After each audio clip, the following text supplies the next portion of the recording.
collapsing, struggling for breath and foaming at the mouth. When the nerve agent sarin was used against people in Syria, the world watched on in horror. But the West failed to retaliate. Russia repeatedly blamed terror groups for the atrocities, and the UN Security Council has now addressed concerns Russia is creating a similar false pretext ahead of a chemical attack in Ukraine.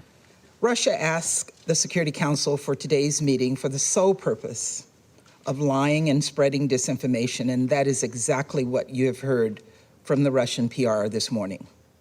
Russia's misinformation offensive continued at the UN, its representative waving images of the maternity hospital in Mariupol in a feeble attempt to rewrite Russia's brutality. Russia has today brought into the Security Council a series of wild, completely baseless and irresponsible conspiracy theories. Let me put it diplomatically. They are utter nonsense.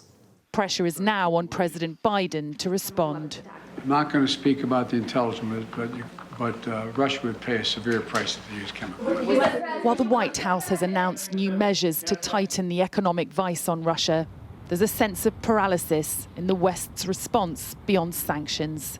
US intelligence has been largely accurate in preempting Putin's almost every move when it comes to this invasion, calling out Russia's plans publicly in a bid to try and prevent them. The West is clearly worried about what Putin will do next. What the West wants is for Putin to worry about how they would respond. The inescapable truth in all this is the president, along with Western allies, are unwilling to confront Russia militarily for fear of a wider war in Europe. President Zelensky increasingly frustrated that without more involvement from NATO, there's nothing to deter Putin. Because we've been repeatedly convinced.